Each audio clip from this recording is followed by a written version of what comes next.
কাদেরকে কিভাবে পদক দিতে হয় সেটা তারা জানে না। এটা একটা আমাদের জন্য একটা অঘটন মনে করি। বাংলাদেশের ম্যাক্সিমাম ছেলেপেলে এবং বড়রা পর্যন্ত ডান্স করে। তার কারণ যে কোনো উৎসব হোক, খালি ছোটরাই নাচ করে না, বড়রাও নাচ করে।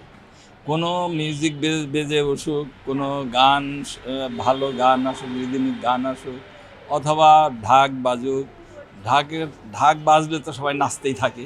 আর নাচবে যা ভিতরে থেকেই নাচ আছে। আসলে আমাদের বাংলাদেশে হয়তো আমরা নাচি, অনেক লোক জানে না। একটা জরিপে পাওয়া গেছে প্রায় 5 লাখেরও অধিক নৃত্যশিল্পী আছে বাংলাদেশে, যারা বিভিন্ন জায়গায় নৃত্য পরিবেশন করে থাকে।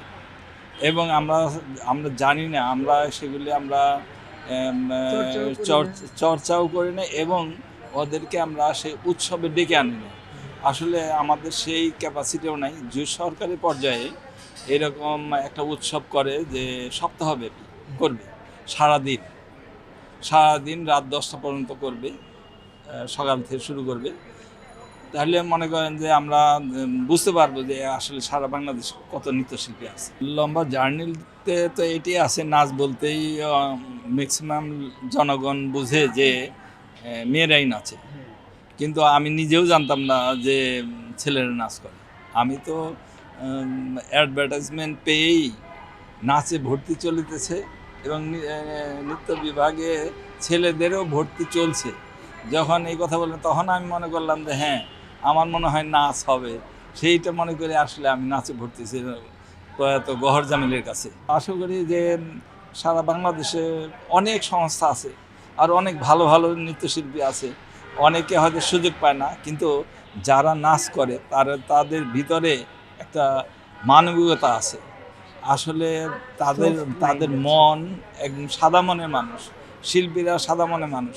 দেখবেন না কখনো কোনো ক্রাইম করতে কোনো শিল্পীরা কোনো ক্রাইম করে।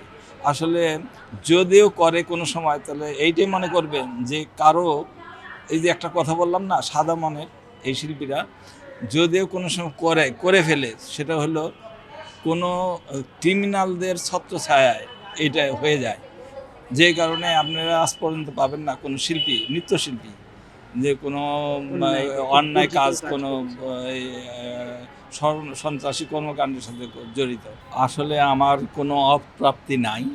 তার কারণ হলো যে আমি যখন ভরতনাট্যম শিখে আসি ইন্ডিয়া থেকে, শিখে আসার পরে আমি ওখানে প্রফেসর সিবি চন্দ্রশেখর ব্যতীত করেছে। আমি তখন মাত্র শিখে আসছি ইন্ডিয়া থেকে। শিখে আসার পরে আমি তো সলো পারফরমেন্স করেছি, আমি আর একটা মেয়ে প্রায় আড়াই ঘন্টা পারফরমেন্স করেছি। সেই পারফরমেন্সের পরে যে অনেক পারফরমেন্সই করতে পারি নাই। যখনই আমি পারফরমেন্স করতে চেয়েছি কোনো অনুষ্ঠানে, খালি বলছে সাথে মেয়েকে নিতে। মানে আমি যে একজন ডান্সার, আমি তো একদম তখন ধারালো ডান্সার, যে সলো পারফরমেন্স করতে কোনো সমস্যা নেই।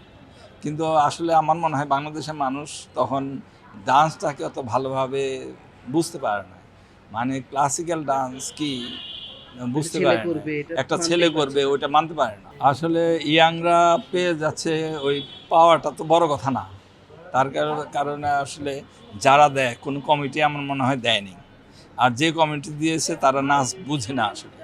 আসলে এই পদকটা দেওয়ার মানেই হলো তার যে লম্বা একটা জার্নি করে যে কত কিছু যে তার করতে হয় এই জীবনে। মনে করেন অনেক পিস ডান্স করতে হয়, যেটা দেশকে প্রতিনিধিত্ব করে, সেরকম কিছু করতে হয়। সেরকম কিছু করে পাইলে তাহলে একটা কথা। কিন্তু সেখানে যে পদক পেয়েছে সে আমারই স্টুডেন্ট, সে আমার কাছে শিখেই সে ইন্ডিয়াতে গেছে। তো এখন কথা হলো কি যে সে পেয়েছে, এটা হলো আমাদের ব্যর্থতা। তার কারণ হলো যে আমরা বাংলাদেশ সরকারকে ওইভাবে আমরা কিছু মেসেজ দিতে পারিনি, আর সরকার ওইভাবে আমাদের কাছে কোনো মেসেজ দেয় নাই যে কাদেরকে কিভাবে পদক দিতে হয় সেটা তারা জানে না। তার কারণে এটা হলো অন্তর্বর্তী সরকার, এই সরকার কিছুই জানে না। আমার মনে হয় যে জানতো তাহলে এইভাবে এটা একটা আমাদের জন্য একটা অঘটন মনে করব।